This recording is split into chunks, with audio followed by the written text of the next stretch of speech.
Hello guys, welcome to my YouTube channel. It's your girl Sewing with Damara. In this tutorial, we'll be learning how to make this trendy Ankara jumbo pant. This is a very detailed tutorial, so if you'd like to know how to go about the making of this Ankara jumbo pant, then this tutorial is definitely for you. With that being said, let's dive right into this.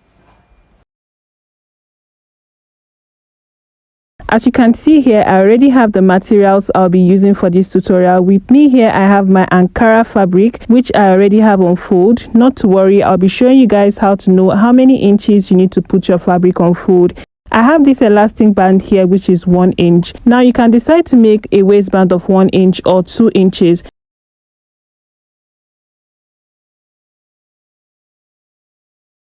I also have my chalk here. And I have my rule, I have my scissor. Now on this piece of paper, we'll just be doing a little calculation which is going to help you understand everything we'll be doing during the course of this tutorial. Here are the measurements you'll be needing for this tutorial. You'll be needing your waist to hip measurement, your hip measurement, your crotch depth, your crotch extension,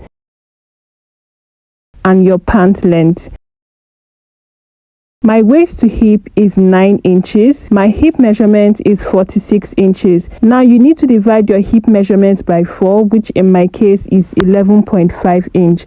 For the crotch depth, what you need to do is to take quarter of your hip measurement, which in my case is 11.5 inch, and you'll be adding extra 2.5 inch to that. Okay, the reason why we are doing this is because this is a jumbo pant. This is a big pant. It's meant to be free, and after doing that I had 14 inches. Now for the crotch extension, there are 2 ways to get your crotch extension. It's either you take your hip measurement and divide it by 16, or you will take quarter of your hip measurement, which in my case is 11.5, and divide it by 4. Whichever method you choose to use, you're still going to arrive at the same answer. So my hip measurement divided by 16 is going to give me 3 inches, and quarter of my hip measurement divided by 4 is going to give me 3 inches. So like I said, whichever one you choose to use, you're going to arrive at the same answer. Now for my pant length, from my waist to where I want my pant to stop is 47 inches. Make sure you add extra 3 inches to that, which is going to be for your folding allowance and also for excess, because this pant is meant to be long, and I have 50 inches here, as you can see. Now we have 2 parts of this pant. We have the front and we have the back. Basically the back is meant to be bigger than the front, right? So to know how many inches for the front, you have to take quarter of your hip measurement, which in my case is 11.5, add 4 inches to that. This 4 inches is going to be for ease, for that extra big. You can also use 3 inches plus 1 inch for stitching allowance, and then don't forget your crotch extension, which is 3 inches in my case. So for the front, I'm going to have 19.5 inches on fold. Okay, don't forget that, 19.5 inches on fold for me. For the back, you're going to take what you got for your front and you're going to add extra 3 inches to that. This 3 inches is going to be for the crotch extension for the back, because the back crotch extension is meant to be extended by about 3 inches extra, and this is going to give me a total of 22.5 inch on fold. Okay, with that out of the way, the first thing you are going to do here is to rule a starting line at the top of your fabric. This starting line is also going to serve as your waistline. To take down the other measurements, make sure that you take note of your band height. In my case, I'm using a band height of 2 inches. So make sure that you place that on the waistline there, exactly as I did. Now you'll be marking your waist to your hip line. My waist to hip line is 9 inches. But because this is a jumbo pant, I'm going to add extra 1 inch to that. That is why you see me marking this at 10 inches. Connect this with a straight line. Also taking note of your band height, mark your waist to your crotch depth. Mine is 14 inches. Connect this with a straight line. Also taking note of your band height, mark your waist to your pant length. Mine is 50. I'm just going to go ahead and connect this with a straight line.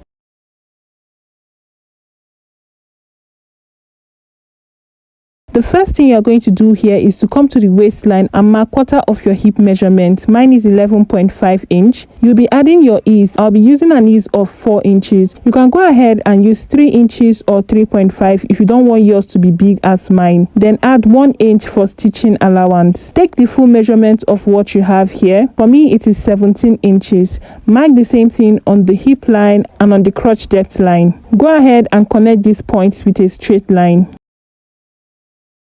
Coming to this crotch depth line here, you are going to mark your crotch extension. So from my calculation, I have 3 inches. So I'm just going to mark 3 inches there. From this point here, go up by 1 inch. This is going to help to give you a nice crotch curve. So go ahead and connect your crotch curve like I'm doing here. So you can do this using your free hand, or you could do this with the help of a curve just like I'm doing here.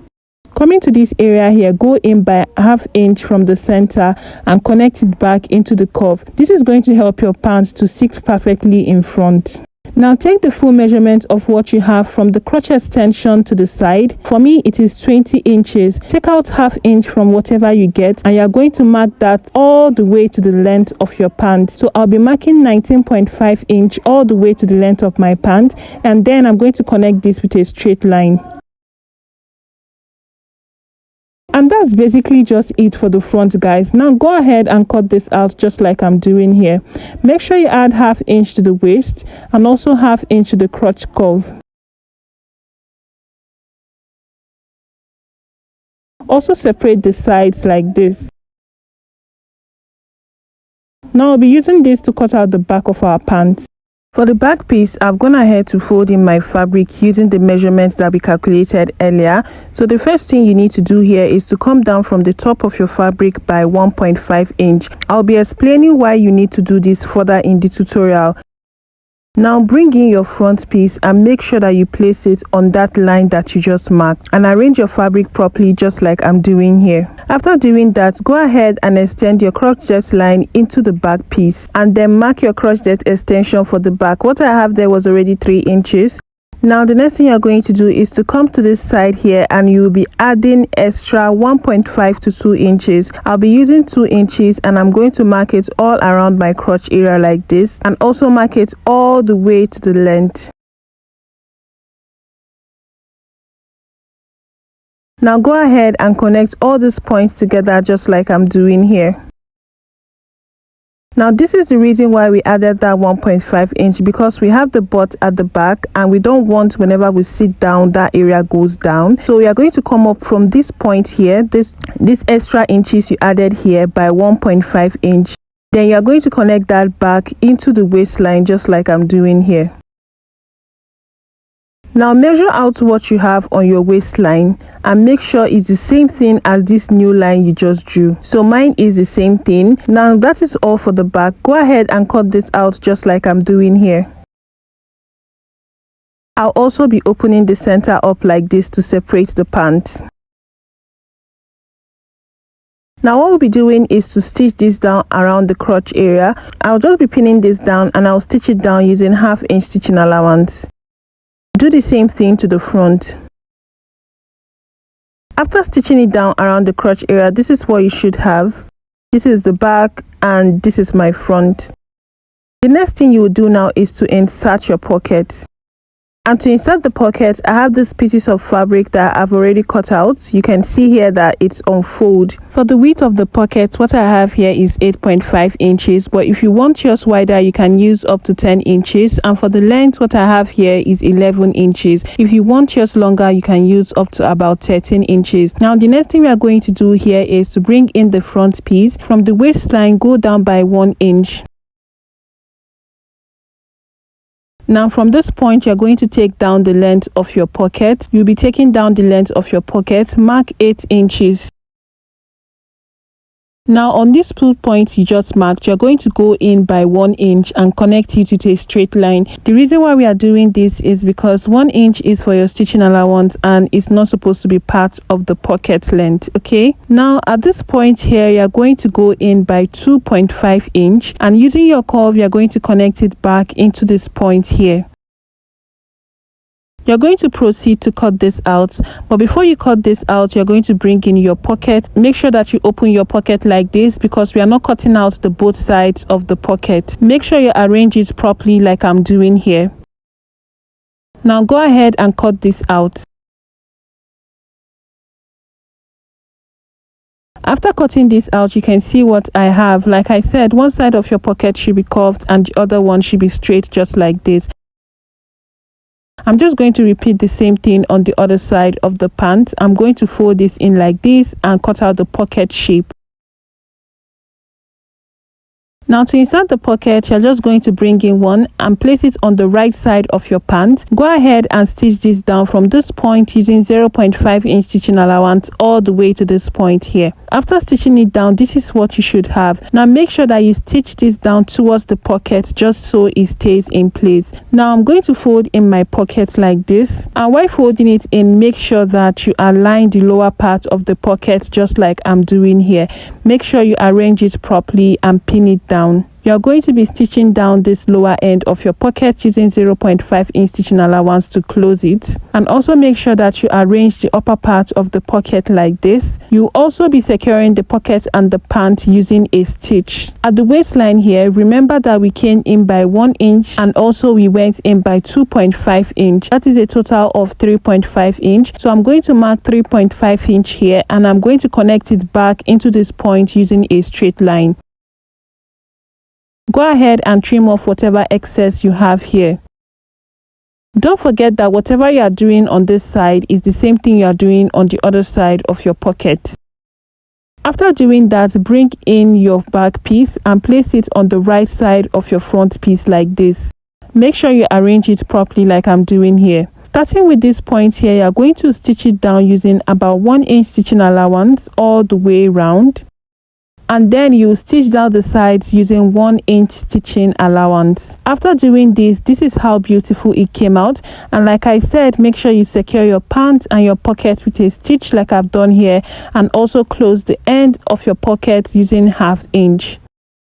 The next thing we are going to do here is to insert our band, and to insert the band, go ahead and take the measurement of what you have around. For me, I had about 66 inches. I already went ahead to cut out my band using what I measured around my waistline, and I also added 1 inch stitching allowance. Do not forget to add 1 inch stitching allowance. For my band height, what I have here is 2 inches on fold, 2 inches on fold, which means when you open it up, it should be about 4 inches. For the elastic band, size 8 to about size 14, they can use an elastic band of 25 inches. This is going to work for almost all the sizes. So my band is 25 inches long. To insert the waistband, what you're going to do is you're going to start from the back. You're going to place your band on the right side of your fabric like this, making sure you're starting from the center back, okay? And make sure that you leave 1/2 inch of your band before you start stitching. You can see how mine is there. That's exactly what you should do. Now you're going to stitch this down using 1/2 inch stitching allowance all the way around to the other side of the center back. After doing this, you can see what I have here, and like I said, you should leave 1/2 inch on both sides of your band like this, because you're going to stitch this down using 0.5 inch. Then you'll be folding this in to the wrong side, and you're going to fold it in by about 1/2 inch again. Make sure you give this a good press, okay? And after doing that, you go to your machine, and using the stitch in the ditch method, you're going to make a stitch all around the waistband to secure the band in place. Now while doing this, make sure that you leave about 1 inch at the center back, and this 1 inch that you'll be leaving at the center back is going to be to insert your elastic band. After doing that, you can see the 1 inch I informed you guys to leave at the center back. To insert the elastic band, I'll be using a safety pin, and I'm just going to put it through my elastic band. And from this 1 inch here, we are going to insert your band into your waistband. Now while inserting this, make sure that your elastic is straight inside your waistband. After inserting the band, you can notice here that I used a pin to hold it so that the elastic doesn't get lost inside the waistband. Now what you're going to do here is to place the elastic bands together, and you're going to stitch this down twice. You can even do up to 3 to 4 times, just to make sure that the elastic band doesn't move, okay? Just to make sure that it doesn't cut inside. After stitching it down, you're going to put it back into your waistband, and then you close up the remaining 1 inch that is left using the stitch a ditch method. After inserting our elastic band successfully, this is how it should look. Now the next thing we are going to do is to create a channel for our rope. Now to do that, starting from the center front here, mark out 1 inch on both sides. So what we are going to do here is to create a channel for the rope, and to do that you come down by 0.25 inch from the top of your band, and you are going to make a stitch round your waistband, and from this point you now go down by about 0.5 to 0.75 inch and make another stitch all the way around, thereby creating a channel for your rope. We'll just be going to the machine, so I'll show you guys how to do this. Like I said, come down by 0.25 inch from the top of your waistband, and you're going to make a stitch around. Now while stitching this down, you're going to make sure to pull your waistband just like I'm doing here, because there is an elastic inside. Okay, so you need to pull it so that everything will align properly inside. So after making the first stitch, you come down by about 0.5 to 0.75 inch, and you're going to make another stitch to create the channel. After doing that, this is what I have here. Now the 1 inch you came out by on both sides of the center front, you're going to make an opening big enough for your rope to pass through. I have this rope here which I already created, and I'll be using this. So using my safety pin, I'm just going to put it through one of the openings that I created until it comes out through the other side. I won't be boring you guys with this, just insert your rope. Okay, and after doing that, this is what I have here. Make sure that you knot the ends of your rope so they don't get lost inside your waistband. Okay, and that is pretty much just it. This is how to go about making your jumbo pants with elastic band and ropes. I hope this tutorial was helpful. Make sure that you share this to family and friends who you think we need this. I'm going to see you guys in my next tutorial, and my next tutorial is going to be on how to make this gorgeous tube smoky top. Stay tuned for more tutorials like this.